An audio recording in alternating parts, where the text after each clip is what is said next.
we good to get started? Rich? Are we as good as we're gonna We're get? as good as we're gonna get for All right now. right. Don't know what the problem is. Sorry for the delay. I'll call to order the regular meeting of the Hampton Township Council for Wednesday, February 26, 2025. And we'll start with the pledge. Pledge allegiance to the flag of the United States of America and to the republic for which it stands, one nation, under God, indivisible, with liberty and justice for all. Roll call, please. Ms. Blackburn? Present. Ms. Fritsch? Present. Mr. Midgley? Present. Mr. Scholey? Present. Dr. Johnson? Present. Mr. Speakman? Present. All right, and once again, please make sure you're speaking to your microphones this evening so that Julie can hear us. Can I get a motion to approve the minutes from the regular meeting held Wednesday, January 22nd, 2025, and the agenda meeting held Wednesday, February 12th, 2025? So moved. Second. Roll call. Ms. Blackburn? Favor. Ms. Fritsch? Favor. Mr. Midgley? Favor for the January 2022, abstain for the February 12th. Dr. Johnson? Favor.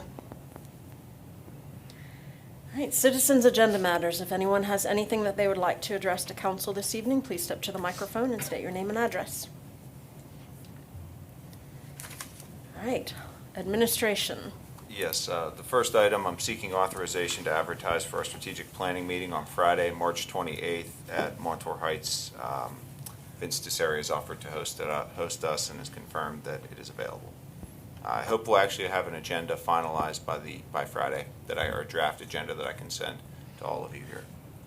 Any questions?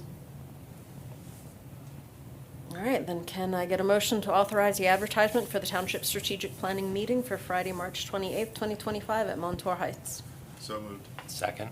Roll call. Ms. Fritsch? Favor. Mr. Midgley? Favor. Mr. Scholey? Favor. Ms. Blackburn? Favor. Dr. Johnson? Favor. Second matter, I'm recommending approval of an agreement with Pittsburgh General Contracting LLC for the purchase of property. It's a 1.5 acre piece of property at 4336 William Flynn Highway through the Stormwater Management Fund in an amount not to exceed $31,000, contingent upon the property owner, which they agreed to through the purchase of sale agreement, to demolish both homes on that property by the end of June of this year. This is the property that, while it has a William Flynn address, it's technically off of the off-ramp of McCully. If you're driving past it now, you can see it has no roof. It was damaged by fire. That's the main home that you would see on there. There's a further home in the back that's been abandoned for several years at this point. So it would be a very good stormwater management project in the future, and I think it would aesthetically improve the township, one of our main arteries, substantially. Any questions? And that was through contingent upon raising the property by June. Do we know when? He was actually in today, the property owner. He has several of the utilities already disconnected. The one was actually Nice. disconnected. Electrical was disconnected by the fire. For the So, fire, yeah. but I know Jim. He's talking with you about the sewer. That's the next big one. So yeah, I'm hopeful he's going to have it demolished soon as the weather breaks. But yes, And I think I saw it, the township would pay closing costs. Is that fair? Yes. Or is he paying? the Okay. township is absorbing the closing costs. Given what we're getting the property for and the fact he's handling demolition, I think that's fair. Any other questions? All right, then can I get a motion to approve the agreement with Pittsburgh General Contracting LLC for the purchase of 4336 William Flynn Highway through the Stormwater Management Fund for $31,000 contingent upon the conditions as outlined in the manager's memo dated January 27th? So moved. Second. Roll call. Mr. Midgley? Favor. Mr. Scholey? Favor. Ms. Blackburn? Favor. Ms. Fritsch? Favor. Dr. Johnson? Favor. The next agenda item, recommending approval of an intergovernmental cooperation agreement with the Hampton Township School District for winter weather resources and materials. As we discussed, this is really to allow for the school district. It codifies our existing relationship where they buy salt from us And then it allows for current and future sales of winter maintenance equipment, specifically at this point, the 2020 International Dump Truck to the school district. So this is sort of the vehicle through which we finalize that sale, yes. And you know, I'll make sure they remember. And just, as Dr. Johnson, I know you'd raised concern about the fuel wording. I can assure you the one you are going to sign does not have fuel Okay. in there. It is strictly winter maintenance, it's equipment and salt. So, All right, does anyone have any questions? All right, then can I get a motion to approve the intergovernmental cooperation agreement with the Hampton Township School District for winter weather resources and materials per the manager's memo dated February 6th? So moved. Second. Roll call. Mr. Shuley, Favor. Ms. Blackburn, Favor. Ms. Fritsch, Favor. Mr. Midgley, Favor. Dr. Johnson. Favor. I'll turn the next agenda item over to Mr. Young. Good evening. This is a request to release capital funds for the municipal building renovations Phase 2. The request is for not to exceed $130,000. There was $150,000 budgeted. So per my budget sheet, we have hard costs, which is construction. That consists of paint, flooring, installation, ceiling tile, where needed, and entry door closures, hinges, thresholds, and some sealant, resealing and flashing at the reception windows. Also includes the restrooms renovation of the men's and ladies' restrooms and of construction wise, and that cost is $44,660 with includes a 10% contingency. Soft costs is furniture, signage, all the supplies for the restrooms. Includes council chamber, guest chairs, as well as the signage and the flooring with that too. That cost is $80,535 with a 5% contingency included into that cost. So the total is $125,415. We're requesting $130 for this project. It leaves a $12,480 in contingency, but like I said, with the contingency built in, we're just requesting that $130 just to cover and be safe. Any questions? So just a quick question for Jerry. So 2 months in, we're still on track with, you don't see any deviation from revenues or anything? This is fine, yeah.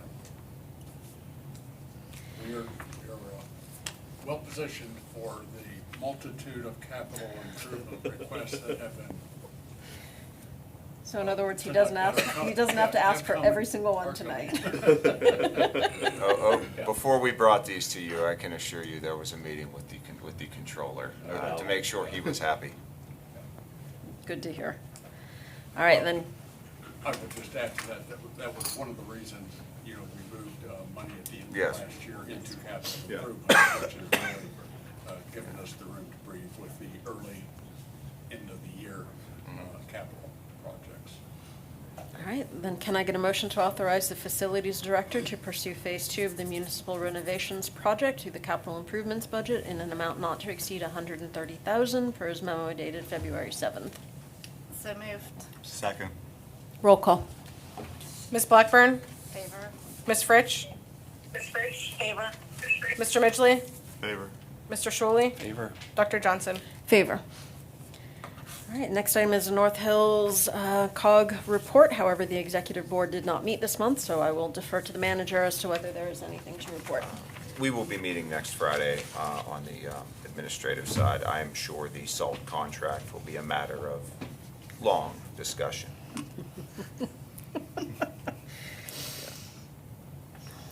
All right, Water Authority monthly report. Anything to add, or were there any questions? None. Okay. Engineers monthly report. Anything to add or any questions? Nothing to add unless there's questions. Legal counsel monthly report. Nothing to add unless there are questions. Information technology monthly report. Nothing to add unless there's questions. All right, and I have nothing to add to, oh, wait, I forgot somebody. Controller's monthly report. So last month, I reported that we had an expected operating fund surplus for 2024, but the books were not closed yet, so I didn't know what that final number was going to be. As it turned out, the final result even exceeded that projection at that time. So we did end the year with a $575,000 surplus that is now included in the general fund beginning balance that is currently at 1.6 million. So we're fairly well positioned for contingencies as they may arise during the year. There is typically not much else to report after 1 month of the year. Revenues and expenses are generally in line with budget in the same period the prior year. One exception of note is that real estate lien revenue is much higher than the 2024 number, and in fact is as much as we received through April last year. To me, that's an indication, along with the deed transfer taxes that we had in December and January, that the sales in the township were strong and that people were happy to pay their liens in order to close those deals. And outside of that, I have nothing else, and you have any, unless you have some questions. Thank you. All right. I have nothing to add to the library report unless there are questions. Anything else for administration? None. All right, moving on to public safety then, please. Yes, I'll be talking more than is typical at these meetings, but in place of Chief Volakovich. Chief Volakovich provided a list of 23 members of the volunteer fire department who will serve as fire police officers for this year. After approval, as is usually the case, Ms. Burnett will be swearing them in. So, just seeking authorization or seeking the appointment of the fire police officers as per the recommendation of Chief Volakovich. Any questions?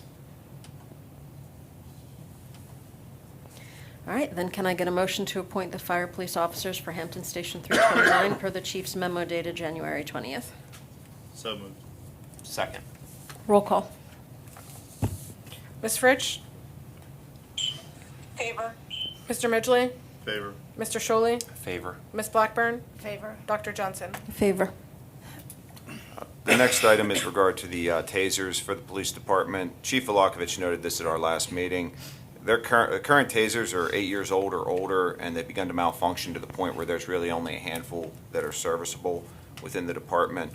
The contract that's before council tonight is with Axon. They are the sole source taser provider. They're providing Taser 10s, which is the most up-to-date model, to all township police officers. The total contract value is $98,429, spread over a 5-year period. So the chief and I both recommend replacement of the township's tasers through the capital improvement funds budget. Sorry, how much did you say the total was? $98,429. I had a typo in my notes. Any questions? Is this a purchase or a lease? It's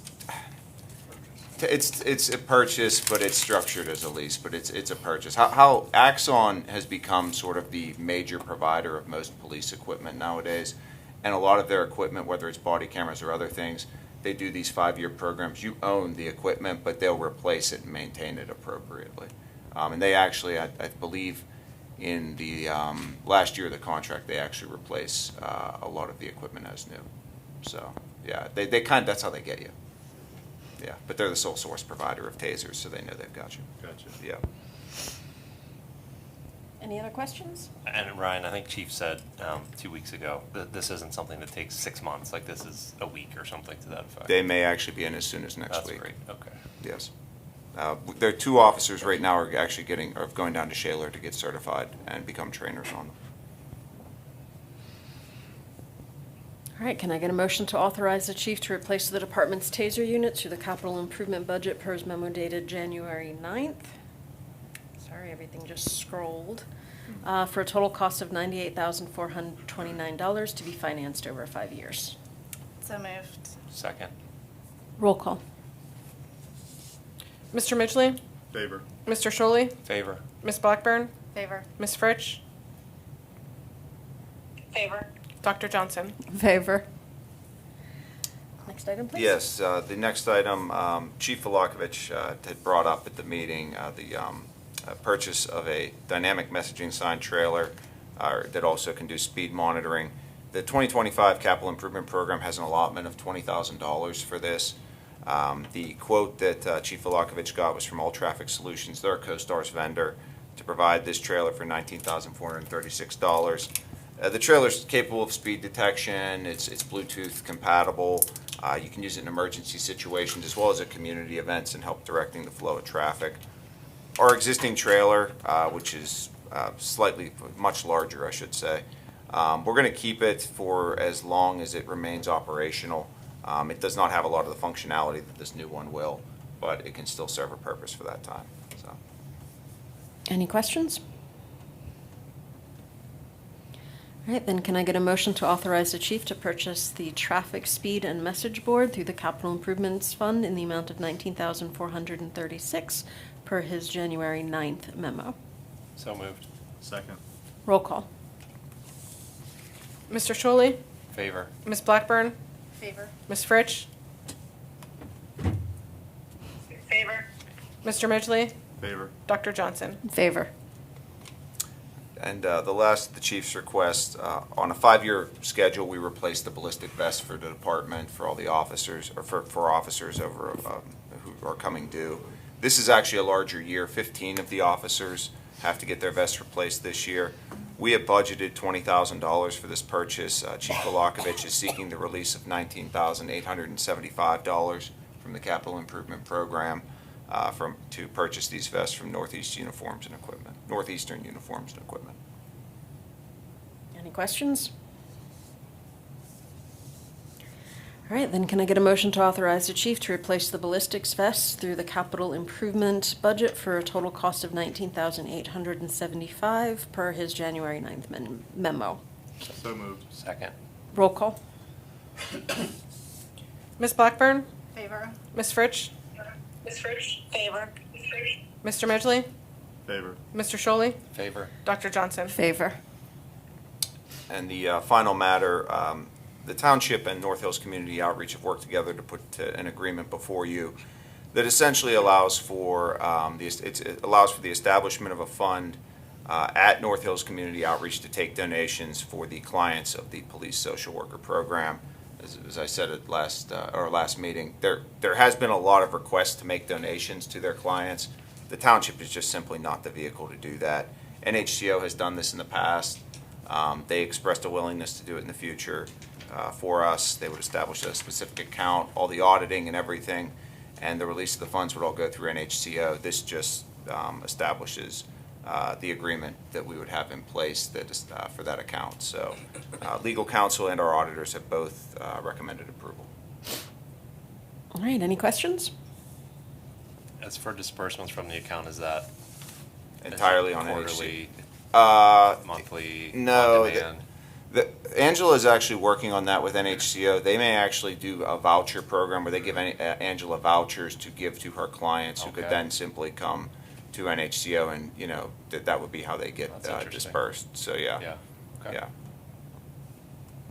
All right, any other questions?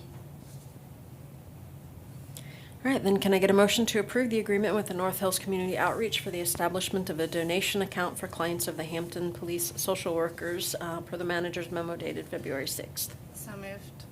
Second. Roll call. Ms. Fritsch, Favor. Mr. Midgley, Favor. Mr. Shuley, Favor. Ms. Blackburn, Favor. Dr. Johnson. Favor. I assume you have nothing. I have nothing to add to the Report. monthly report now. All right, EMS monthly report, please. Hello, everybody. I have to Evening. admit, I'm a little sad because I really would like to see what happened if you would skip Mr. Speakman. He would not have let me go on very long without. Well, that's We would have probably needed true. EMS. Well, the real paramedics are right across the street. So I distributed data, just a couple things of note. I had a very busy month in January for Hampton, 171 calls, which is 66 over the previous January. And over the last 5 years, the busiest month we got last August, we also that number of calls for the month, but our average is about 140, so pretty busy month. For the year, or for the month in total, we did about 659 calls, which is an increase of 124, and 465 transports, an increase of 56. So starting the year pretty strong from a volume perspective. The only other thing I think of note is we have the second month up here, we're reporting our response times of time of dispatch till time out the door by criteria that are in front of you. The numbers are pretty good. We are still following up with the outliers, with individual cases, keeping track of those and so forth, and continue and emphasize the importance of this is the safest and best way to reduce our response times is getting out the door faster. So we'll continue to focus on that.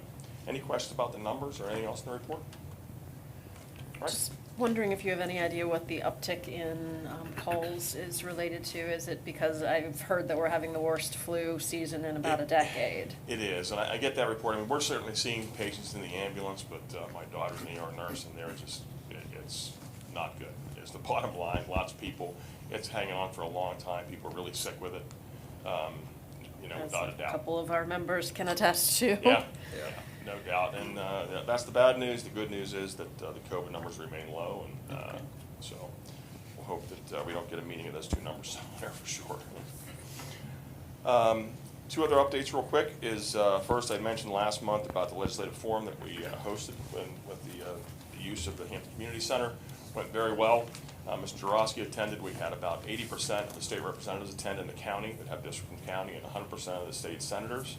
And we had 100% of the ambulance service in county attend. So we had a really good attendance, a great conversation, I think, about what the crises are facing EMS. So I think it's a good start. We're going to continue those conversations. Our end goal is we're looking for a statewide fee schedule for EMS. It's going to be a big lift because the insurers are not going to like it. But Dr. Venkat is on the insurance committee for the House, and that is going to be very, very important with his background, and he will certainly be supportive of it. So happy about that. And then lastly, the subscription drive is underway. The folks that have subscribed online, we had email addresses for. We sent that out a couple of weeks ago with a request if you're going to participate to please do so via email, because we'll then eliminate those folks from the mail list. That process will stop tomorrow. We're about 700 and some folks that have already participated, and that's pretty happy. That number has gone up every year of people that participate before we mail, and that helps not only in the mailing costs, but the data entry costs and all those kind of things. So you'll see that hit the mail very soon. We'll close that process out. Friday, we'll send the final mail list to the printers and so forth. So next couple of weeks, you'll be seeing those in your mailboxes. And that's my report, unless there's any questions. Yeah, Eric, for the subscription, can you put another post out there on social media? The most recent one I'm seeing is from Valentine's Day, and it has a Valentine's Day theme to it. It so does. Yeah, maybe, so what was the question? I'm sorry, I missed it. Can you put another post out there on social media? I mean, I'm happy to share it. We'll Yeah. put it out, but I mean, the deadline for the pre-thing is actually day after tomorrow. Okay. So I don't know, but we will be doing a lot of social media stuff with the whole subscription campaign. That's what I meant. And we have access to all the billboards in Etna, and we're working on access with the billboards in Shaler, the electronic billboards and so Yep. forth. So, and there aren't any in Hampton, so we can't do that part here. But all those things are major thoroughfares, and the access to them is beneficial for sure. Okay. Any other questions? Awesome. Thank you very much. Have a good night. Thank you. All right. Are you also handling community services? I am not. Mr. Young is here for a reason tonight. As is Mr. Zach. I'm the lucky one. Hello again. This is a request to release $50,000 from the capital funds budget that was budgeted for $50,000 for the Hampton pool repairs. The first item on there is lifeguard chair replacement parts, which is a purchase through B&R Pools for $23,503.20. They'll be repaired by DCS utilizing in-house labor to install the parts on the chairs. It's a better alternative than purchasing complete lifeguard chairs. So all they are is plastic parts because the metal structure of the frame is still in good shape. The next item, part of this pool repairs budget, is HVAC replacement in the amount of $25,271.04. 2 heaters, 1 for each restroom, will be replaced via Huckenstein, which is under CoStars, and they are our PM contractor for HVAC. That amount is $11,701.04. And then the second with this is a building automation system through OZ Enterprise, which they are our building automation system. Most recently was the police station project, and then they have it at the community center as well as municipal building and fights. So what we're going to do on that is install a main panel. That cost is $7,425, and then controls for the 2 restrooms, which would be sensors on those 2 unit heaters, which will allow for notification whether the unit heaters fail or not through the winter time. Like I said last time, how we determine that if there's a failure is we judge by the roof whether it's frosted or not. And if it's not, that means the heaters are working. So with that, we'll also do the lifeguard area, which is a unit that does just cooling only. So that cost for those sensors and notification is $6,145. And then what that does with the main panel, that gives us the future ability to include concession HVAC, which does heat and cool, as well as do the walk-in freezer and walk-in cooler for notification whether those units will go down or not. That leaves $1,225.66 left for a contingency purpose. Really don't see anything between the two, but just in case. All right, does anyone have any questions related to these repairs? All right, unless there are objections, I'm going to separate this into 2 motions, one for the lifeguard chair replacement parts and one for the HVAC and related repairs. All right, so then can I get a motion to authorize the Parks and Recreation Program Administrator and the Facilities Director to purchase swimming pool lifeguard chair replacement parts through the capital improvement budget per the memo dated February 3rd in the amount of $23,503. So moved. Second. Roll call. Mr. Midgley? Favor. Mr. Sholey? Favor. Ms. Blackburn? Favor. Ms. Fritsch? Favor. Dr. Johnson? Favor. All right, then can I get a motion to authorize the Facilities Director to pursue HVAC and related repairs through the Capital Improvement Fund per his memo dated February 6th in the amount of $25,271.04. So moved. Second. Roll call. Mr. Sholey? Favor. Ms. Blackburn? Favor. Ms. Fritsch? Favor. Mr. Midgley? Favor. Dr. Johnson? Favor.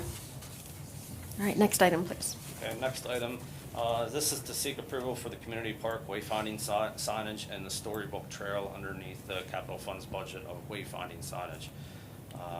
70,000 is in the capital funds, and I believe 50 is through the HCA funds. Did I have Yes, that right? yes. Thank you. The total for the both projects is $100,945.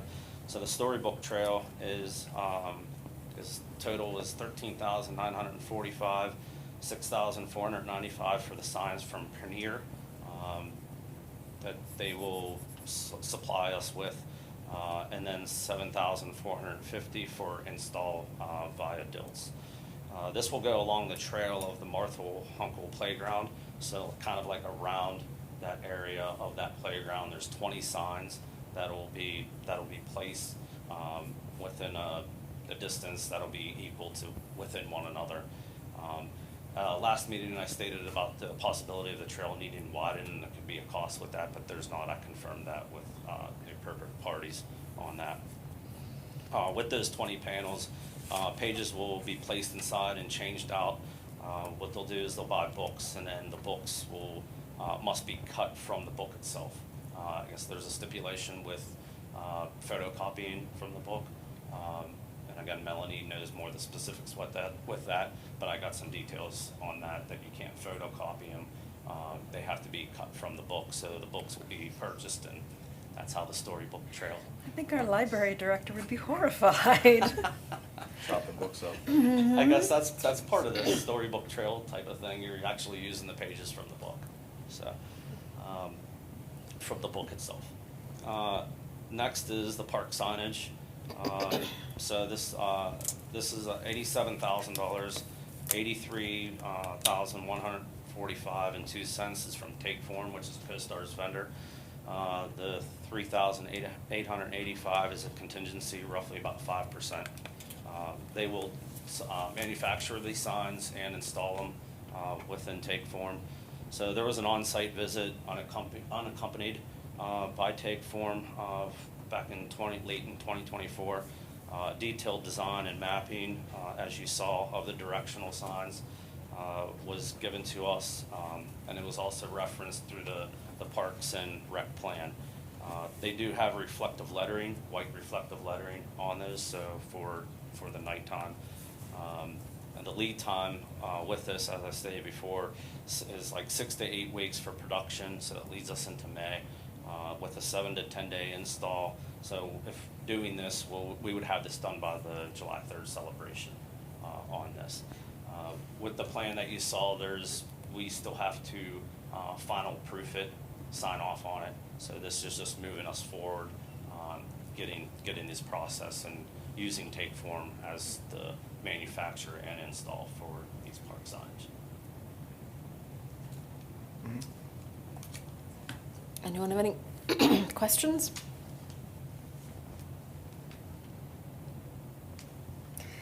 All right, then again, unless there are objections, I'm going to separate this into two motions, one for the wayfinding signage and one for the storybook trail. I hope I am not getting whatever you two had. Can I get a motion to authorize the facilities director to pursue the community park wayfinding signage project through the capital improvement budget in the amount of $87,000 per his memo dated February 6th? So moved. Second. Roll call. Ms. Blackburn, Favor. Ms. Fritsch, Favor. Mr. Midgley, Favor. Mr. Sholey, Favor. Dr. Johnson. In favor. All right, can I get a motion to authorize the Parks and Recreation Programs Administrator to pursue the Community Park Storybook Trail Project through the capital improvement budget in the amount of $13,945 per the memo dated February 3rd? So moved. Second. Roll call. Ms. Fritsch, Favor. Mr. Midgley, Favor. Mr. Sholey, Favor. Ms. Blackburn, Favor. Dr. Johnson. Favor. All right, item C, please. Okay, I'm requesting release funds for the pool and playground Wi-Fi network. It's to replace the Wi-Fi connections that the people use when they're at the pool. We also utilize that for connectivity between the playground and the pool network for the camera and Wi-Fi area there as well. I know in the past we've had other options with utilizing it for even our operations with when they have long lines. I think in the past we've used tablets to help get people into the pool quicker. So it supports all those different functions. The total cost is $15,227.54. With a 15% contingency of $2,285, bringing it to a total cost of $17,512.54. That's within the $20,000 capital improvement budget that we requested. Any questions? Super nitpicky, but I'm going to say it anyway. Is the contingency a little higher than normally? I think it's 10. Like, is it higher because it's IT related? I don't really anticipate using it, right. But we have run into cases where things will come up where we need to do something with electrical or something else, and then there's an unknown cost there. So I went with the 15% for that reason. Makes sense. Okay. But Just curious. if everything goes as planned, I really don't even, I Like with don't expect it. wiring and maybe a little more unknowns. Yeah. When it comes to this stuff. Yeah. I know when I do these things at home, I go to Home Depot more than once, so. Yeah. Makes sense. All right, then can I get a motion to authorize the Information Technology Director to pursue the outdoor radio wireless bridge for the swimming pool and playground through the capital improvement budget in the amount not to exceed $17,512.54 per his memo dated January 20th? So moved. Second. Roll call. Mr. Midgley? Favor. Mr. Sholey? Favor. Ms. Blackburn? Favor. Ms. Fritsch? Favor. Dr. Johnson? Favor. Okay, for the second item, it was brought up this year, a request to to be able to provide some type of network connectivity at the baseball concession stand as well as the soccer concession stand. I met with both gentlemen, please forgive me, I don't remember their names. I think the one is Chris, I can't remember the other one. Mitch. Mitch, thank you. And we talked about their needs. So what I'm looking at putting is a cellular network there that will then provide Wi-Fi and hardwired network capabilities there. Our responsibility would be just to provide them with that equipment and connectivity. It'll be their responsibility to connect the equipment and things that they need to do what they want there. I have highly recommended to both that they do not open this up to the public because that would open them up to other issues down the road, especially since they may have to consider following PCI compliancy. And I don't think they want to have a bunch of people that'll be on the same network that they have their equipment connected to. So with that, the total cost is $2,010 with a 20% contingency. We may need to add some antennas and stuff there to make sure that we have the connectivity we need there. So with the contingency not to exceed $2,412. This will be coming from the same $20,000 that was earmarked for the wireless network at the pool. And since we had some money left in there, that's why I pursued in that direction. All right, any questions? All right, then can I get a motion to authorize the Information Technology Director to pursue the cellular 5G Wi-Fi devices at the ball field and soccer field through the Capital Improvement Fund per the memo dated January 20th, an amount not to exceed $2,412? So moved. Second. Roll call. Mr. Sholey? Favor. Ms. Blackburn? Favor. Ms. Fritsch? Favor. Mr. Midgley? Favor. Dr. Johnson? Favor. Thank you. Yes, this is regarding the design for the turfing of Meadow Field. This next item, Isn't there one more? Oh, I'm sorry, that's the 5-year for HAA, I apologize. Yes, our current agreement with HAA, giving them exclusive rights to McCully Field, expires at the end of this year. Josh DeMasi, who is the outgoing president, had approached me about doing an extension of the existing agreement. There were a few minor changes, it's a 5-year extension. There are a few minor changes that just bring it in line with our current practices, as well as the soccer agreement, which is a bit more recent.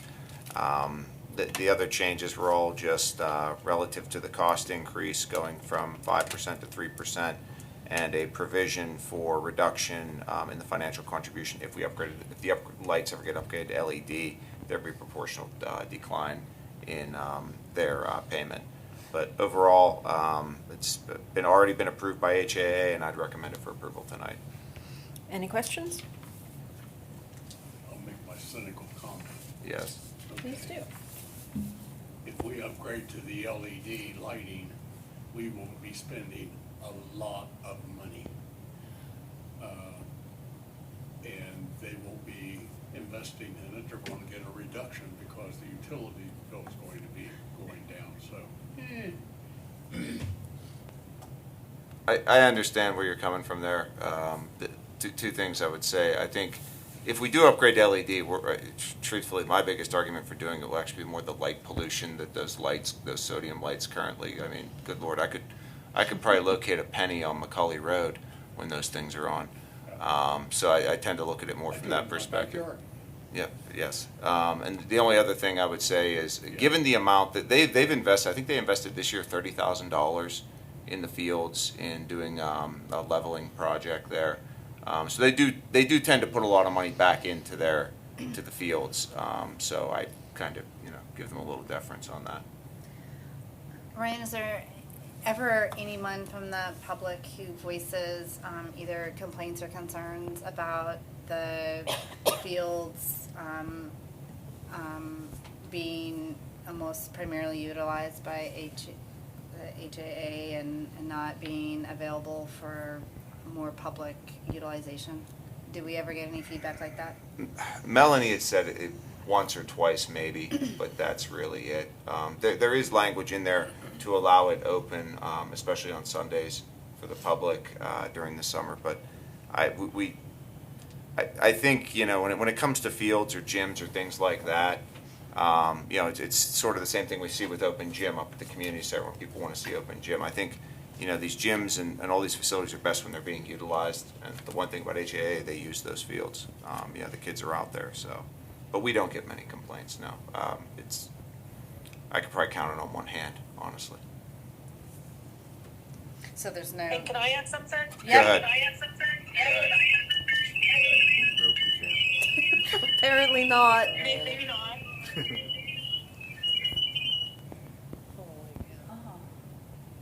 Sorry about that.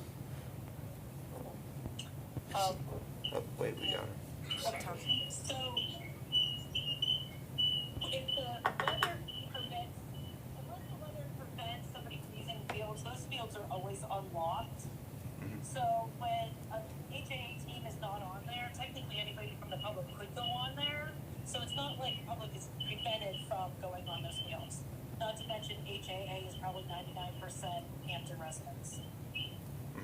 But they're unlocked. I think for a while they were locked, but that's not the case anymore. They were. They lock them whenever there is weather issues, and if somebody's walking on them, it damages. It damages them and they're doing the cleanup. Yeah, for Understood. sure. Okay. But other than that, they're usually unlocked. Okay. Okay, so for anyone in the audience who couldn't hear that, Julie says that unless there are weather concerns, commented by Alfie, the fields are unlocked and the Hampton residents are able to use them. All right, so any other questions? All right, then can I get a motion to approve the 5-year contract with the Hampton Athletic Association? So moved. Second. Roll call. Ms. Blackburn, Favor. Ms. Fritsch, I'm on the board, so I'm going to abstain. Mr. Midgley, Favor. Mr. Sholey, Favor. Dr. Johnson. Favor.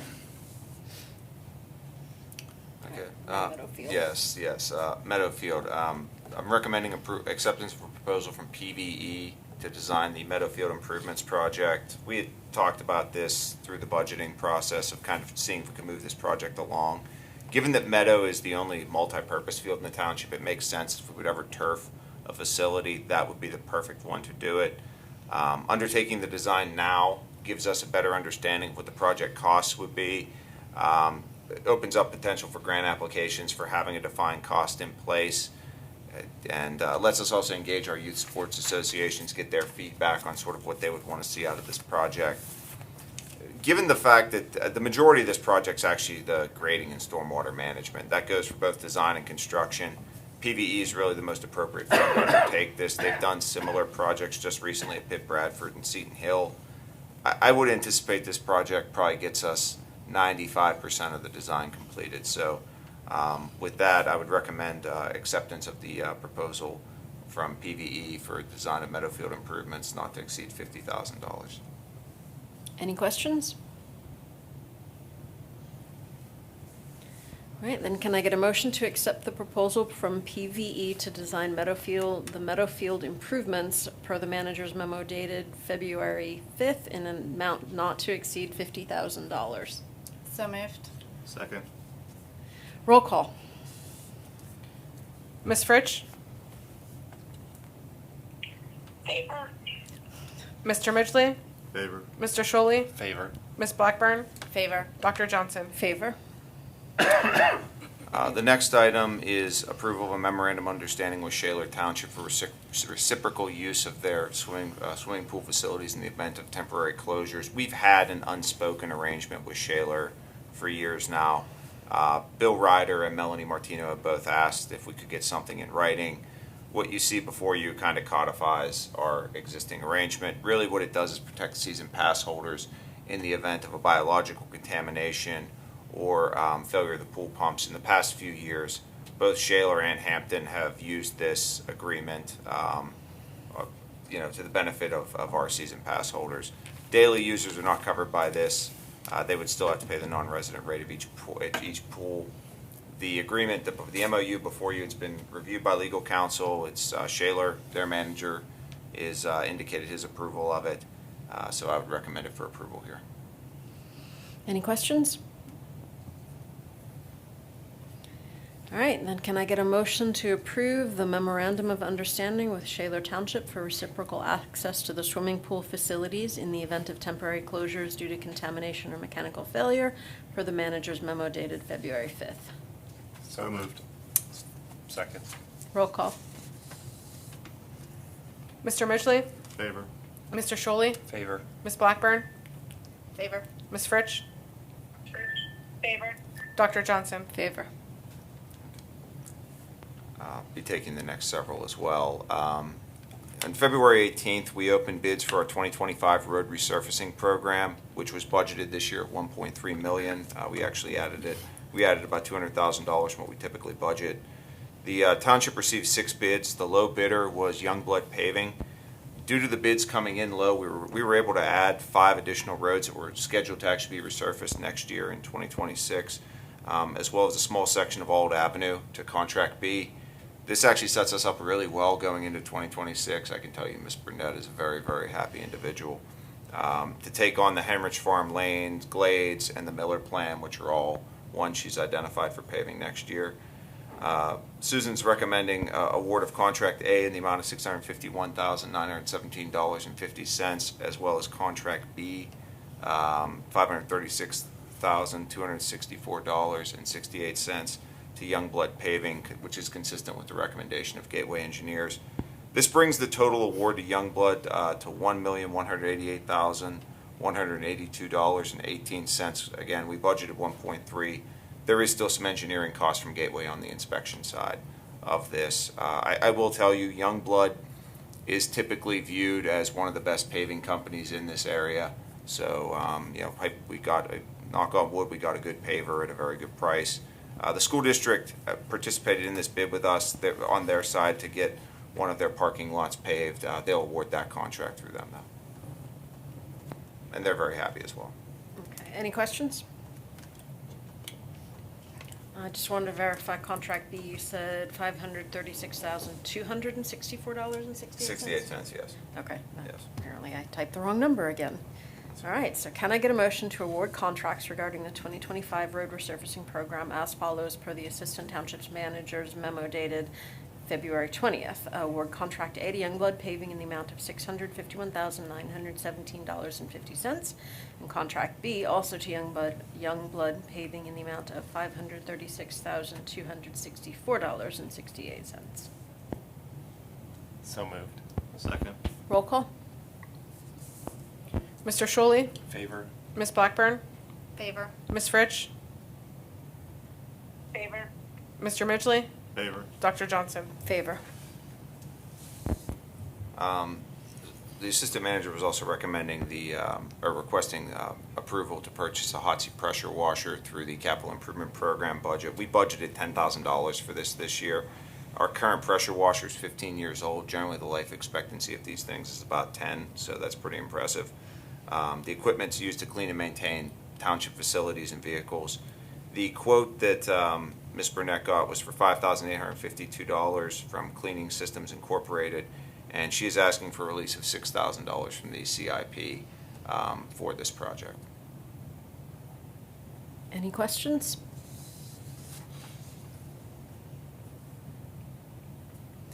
All right, then can I get a motion to authorize the purchase of the hot seat pressure washer through the Capital Improvements Fund in the amount of $6,000 per the Assistant Township Manager's memo dated February 7th? So moved. Second. Roll call. Ms. Blackburn? Favor. Ms. Fritsch? Favor? Mr. Midgley? Favor. Mr. Sholey? Favor. Dr. Johnson? Favor. Favor. And finally, the assistant manager was seeking requesting to purchase township welcome signs through the Capital Improvement Program Fund budget. Another project we budgeted $10,000 for. There are signs located on collector roads throughout the township. Some are newer; they're the white ones and with blue lettering that you see, but some have never been replaced. The proposal is for Blue Fire signs. They're gonna create the signs. We'll purchase 10 signs. With the township logo and material to install them at a price not to exceed $8,500. Any questions? All right, then can I get a motion to authorize the purchase of township welcome signs through the capital improvement budget in an amount not to exceed $8,500 per the Assistant Township Manager's memo dated February 7th? So moved. Second. Roll call. Ms. Fritsch? Favor? Mr. Midgley? Favor. Mr. Sholey? Favor. Ms. Blackburn? Favor. Dr. Johnson? Favor. All right, anything else for community services? I have nothing to add. Certainly hope not. All right, we're getting there. For me, too. Environmental services, please. Okay. Thank you, Madam President. The first item I'm going to. Yeah, I'll make your lives all easier. This, unlike other things you've approved tonight, you'll actually make money off of this one. This is to allow, this is a developer's agreement to allow the Allison Park Industrial Complex to tap into our sanitary sewer system. We had talked about it last meeting. That their current system is serviced by a small package plant that is failing. The township, this process, the agreement itself is, just so you know, if you approve it tonight, it's probably going to take the better part of a year for them to complete design and actually tap into our system, which won't be until next year. But you know, the benefits to us are obviously the tap-in fees, which are about $30,000. The continued revenue from sewer rentals would probably be somewhere in the neighborhood of $4,000 a year, and then beyond that, the environmental benefits and the benefits for our MS4 permit that Mr. Degnan outlined at the last meeting. So, but Jim and I worked on this with legal. Recommend the developers agreement for approval tonight, and Allison Park Industrial Complex has already signed it. All right, any questions? All right, then can I get a motion to approve the developer's agreement with Allison Park Industrial Complex to allow them to tie into the township sanitary sewer system per the memo dated February 5th? So moved. Second. Roll call. Mr. Midgley? Favor. Mr. Sholey? Favor. Ms. Blackburn? Favor. Ms. Fritsch? Favor? Dr. Johnson? Favor. There are 3 change orders before you tonight from Calista for the wastewater treatment plant project. Change orders 6, 7, and 8. Number 6 is for the electrical for the surveillance system that was D'Agostino. We had previously purchased the equipment through D'Agostino. That change order is in the amount of $142,178. Change order 7 is a result of exploratory excavation for the temporary poles when we were getting power down at the new plant from Duquesne Light. That covers electrical excavation to determine if any obstruction to utilities exist before the temporary poles will be in the ground, as well as backfilling. That's $20,932. And change order 8 is electrical installation and cabling for D'Agostino door access system at the digester building in the amount of $11,839. The total value of these change orders is just shy of $175,000. Any specific questions? Mr. Lochner is here as well as Mr. Degnan, so I'll defer to them. Anyone have any questions?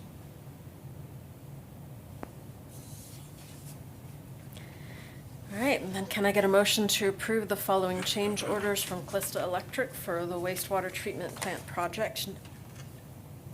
Electrical change order number 6 for the final scope and cost of the video surveillance camera system in the amount of $142,178. Change order number 7 for outstanding costs related to the installation of the temporary electrical service in the amount of $20,932. And finally, change order number 8 for the electrical installation cabling of the D'Agostino supplied door access system for the digester building in the amount of $11,839. So moved. Second. Roll call. Mr. Shuley? Favor. Ms. Blackburn? Favor. Ms. Fritsch? Favor. Mr. Midgley? Favor. Dr. Johnson? Favor.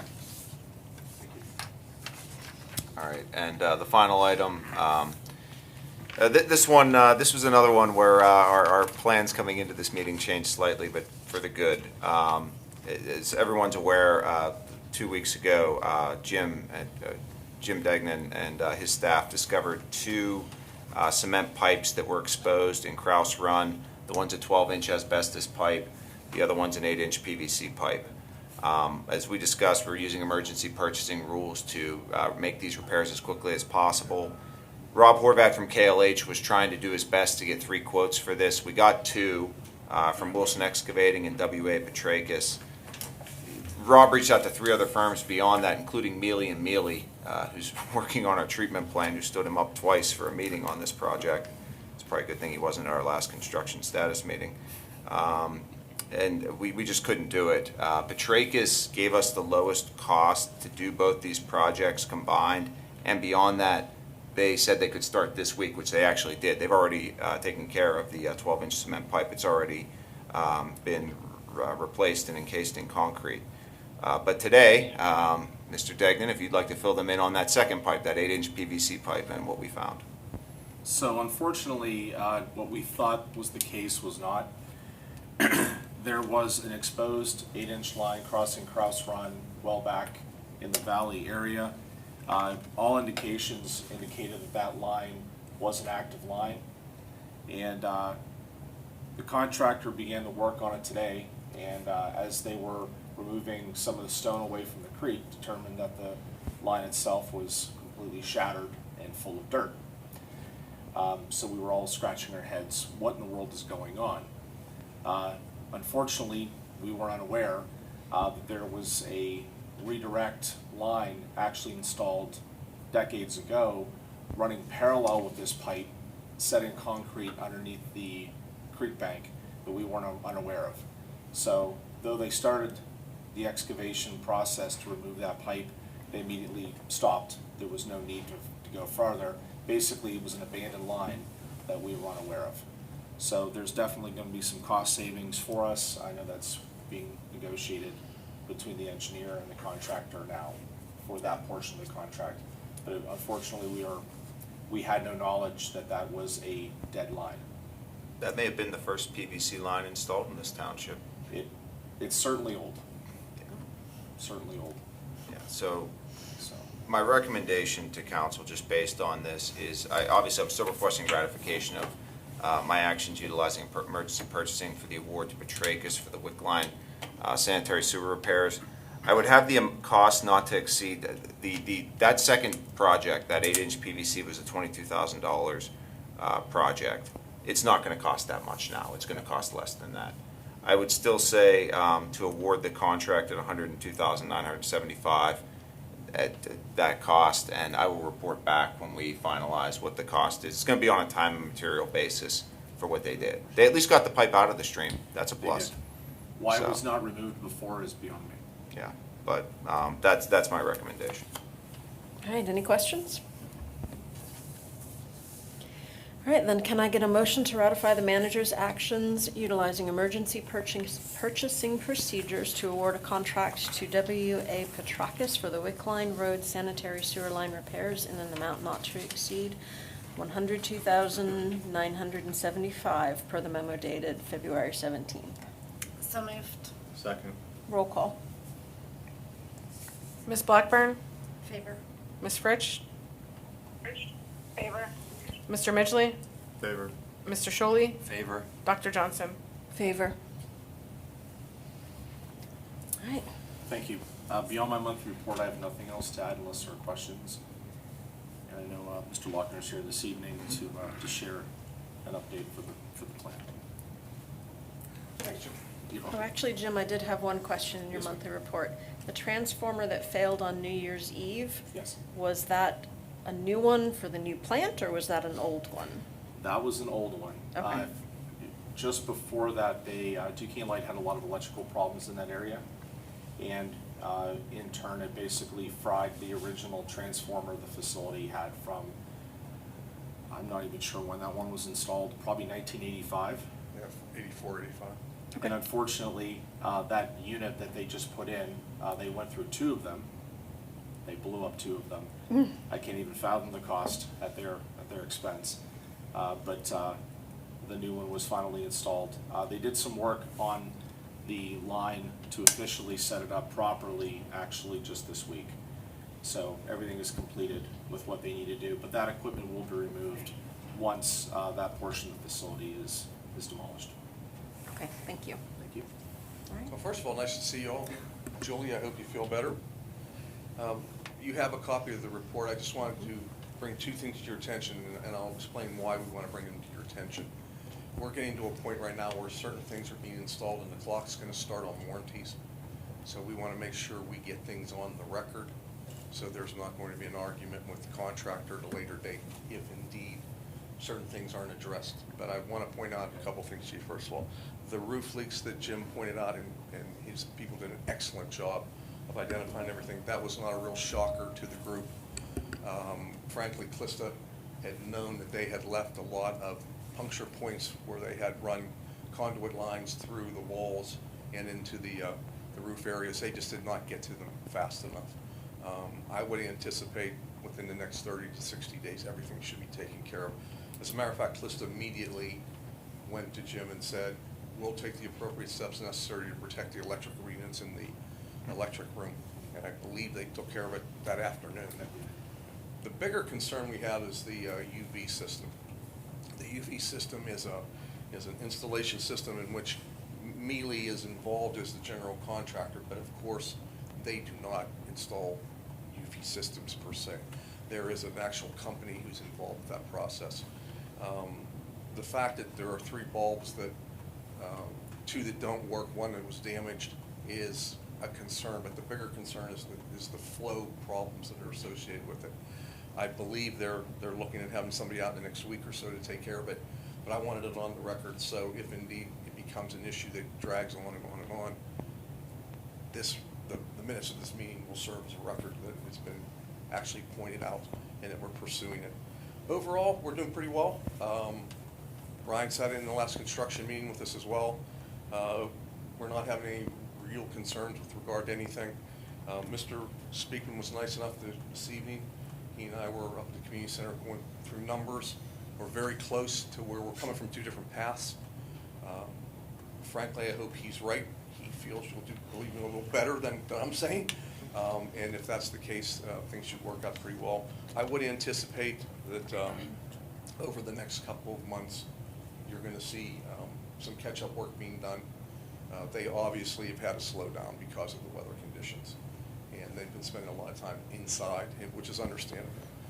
They're still telling us that the August 22nd or September date for completion is where they're going to be. The next 30 days will be kind of tricky for operations because they're going to try to bring the new digesters online, and that's going to create some interesting dilemmas, but we'll work through those as well. If you have any questions with regard to the report itself, I'd be more than happy to answer them. I thought it kind of spoke for itself. So. Just one quick question. You said that currently 3 of the bulbs aren't functioning, but out of how many? Oh, there's a couple hundred. Okay. So we're not saying 3 out of 7 are Oh, not no. working. Okay. 60 total, 30 in each bank. Okay. Yeah. So we are actually working on that right now with the contractor who supplied the equipment. They're actually going to be coming out Monday to investigate that situation, to figure out exactly what's going on. Okay. So, the problem we have is technically we don't own it. It's still owned by the contractors, because it hasn't been turned over to the township. We know what needs to be done to repair it, but the bulb's part of it, but we can't touch it. So our operators are basically looking at it, knowing that they could fix it and help them, but they can't touch it. And we'll do nothing to void the warranties. The warranties are critical for this project. Yes. So on the flow issue, is there a concern that the unit's undersized? I don't believe so. I think some of it's, the direction I think we're heading is probably in timing. So as each of those tanks ends, basically the canning mechanism, if you remember that really long stainless steel structure that goes down into the flow, there's a rate differential once it goes underwater, and then also there's a differential when it goes under high flow. There's some flow changes in that. So the sequencing of those, you can have a greater flow coming through, and I think some of that is more of a timing calculation so- that has to be adjusted. Yeah, a process stabilization on our side Correct. might be a part of that. And that's just more time, or more a timing issue on the SCADA side. Okay. And just one last item, I know it's near and dear to all of your hearts. I think Ryan even mentioned it in his administrative report this week, I think. Or I just read it already today. So maybe you already wrote it. You haven't even seen it yet. But anyway, the equipment to muffle the sound, Yes. I believe was supposed to be in today. I think you said next week. Yesterday. Yeah, well, Supposed whatever. to be in yesterday. It's supposed to be in within the next week. Yeah, well, we'll see how it goes, but you should know that engineering and the whole construction team have viewed it as a major priority. We have been on the contractor every construction meeting saying, hey, you have to do something about this, you have to do something about this. We definitely want something done with it as quickly as possible as we go into spring. Frankly, you're not hearing too much because most people are inside and they're not hearing it. But once the windows start to open again, he'll be back up here. So we hope to have that taken care of before the end. When the equipment comes in, how long will it take to implement the repair, the solution? I would expect more than a week or two. Yeah. Okay. It's really not terribly difficult. They're basically gonna set it on top of the existing infrastructure and mount it properly. So I'm personally thinking a few days. I can't see it taking too much longer than that. So, All right, thank you. Although it's a priority to us, Mealy is not overly concerned, let me put it that way. They obviously want to make sure it's taken care of, but they aren't really, this is a big deal, we're gonna have to do this, they're not even into that. They're like, okay, we get it, we'll install it, don't worry about it. Yeah. So, but overall, we're hanging in. When do they want their next check? Hey, Priority, though. you won't have any problem with me if you want to sit on a check. I don't have anything else unless you do. Okay, good seeing you all. Thank you. Rob should be here next month, like he was supposed to be here last month. And I'll see you again in April. And I believe it's April 19th at 9 o'clock. Yes. There's a tour of the facility if you're available for it. You guys know it's Easter weekend, right? Yeah. What's that? Is anyone going to be out of town? Bethany's pointing out it's Easter weekend. All I can tell you. You all confirmed the date. All I can tell you is I just read the emails. So, hey, feel Yeah. free to change it. It's fine with Yeah. you. However you want to we do could it. do an Easter egg hunt while we're Dear there. I don't have staff. Yeah. I don't think I'd want those Easter eggs. Yeah, no. See how well the new digester's working. Oh, Hopefully they will be. Yeah. Thanks again. thank you. All right, Jim, anything else? I have nothing else in this question. All right, thank you. Thank you. Zoning and planning. Okay, first item tonight, as discussed at the last meeting, the sanitary sewer system for the Four Seasons development has been completed. It has been tested. The as-builts have been received and approved. So at this point, KLH and myself are both recommending approval of this takeover. So an ordinance to that effect has been prepared and provided to council this evening. And I'm happy to answer any questions anyone has. Anyone have any questions? All right, ordinance number, please. 873. All All right, then can I get a motion to enact ordinance number 873 for the takeover of the sanitary sewer system for the Four Seasons Final Subdivision Land Development Plan for the Land Use Administrator's memo dated 2/21? So moved. Second. Roll call. Ms. Fritsch? Favor. Mr. Midgley? Favor. Mr. Shuley? Favor. Ms. Blackburn? Favor. Dr. Johnson? Favor. Okay, and based on that approval, I am recommending the release of the corresponding funds related to the sanitary sewer system out of the improvement security. That amount comes to $136,796.16. Gateway Engineers has reviewed this and are recommending the release of those funds, and their letter has been provided to council. Anyone have any questions? All right, then can I get a motion to authorize the land use administrator to release funds from the improvement security for the Four Seasons Final Subdivision and Land Development application in the amount of $136,796.16 per her memo dated February 21st? So moved. Second. Roll call. Mr. Midgley? Favor. Mr. Shuley? Favor. Ms. Blackburn? Favor. Ms. Fritsch? Favor. Dr. Johnson? Favor. Item C, I would actually ask that you table to next month. Mr. Salata has not yet provided the signed easements, so we are not quite there yet, so.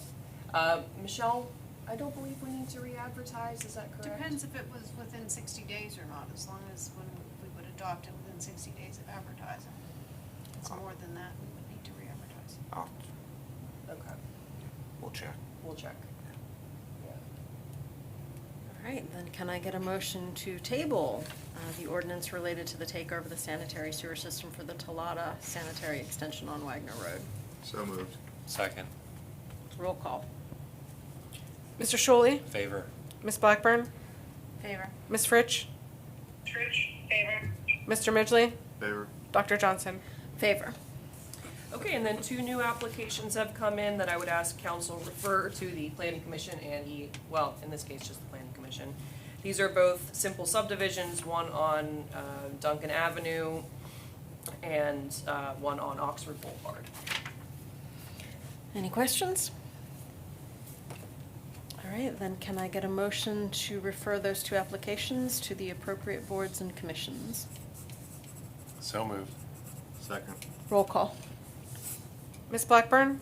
Favor. Ms. Fritsch? Favor. Mr. Midgley? Favor. Mr. Shuley? Favor. Dr. Johnson? Favor. And that's all I have for you tonight, unless there's questions. All right, thank you. Old business. I have nothing to add. All right, I'm just gonna put a plug in for cleanup day. It's a wonderful event. If anyone can make it, you get to spend some time outside with your neighbors and outside enjoying the weather. Hopefully it'll be nice and you make a tangible difference in the township. Personally, I love the day. But I admit, I'm a little odd. But I usually either find something really cool or at least have a really cool story. I will be at a new student's day at Penn State, so I apologize. I will not be able to attend this year. All right, new business. I have nothing, unless All right. anyone else does. Does anyone have anything they'd like to add for new business? All right, and with that, I will adjourn this evening's meeting. Thank you, everyone, for coming. Thanks, Julie, have a good night. I guess I should have said it's students. We're gonna go check it out. All right, Or well, my, yeah. Muddled Number two. through, right? She got into our lecture school.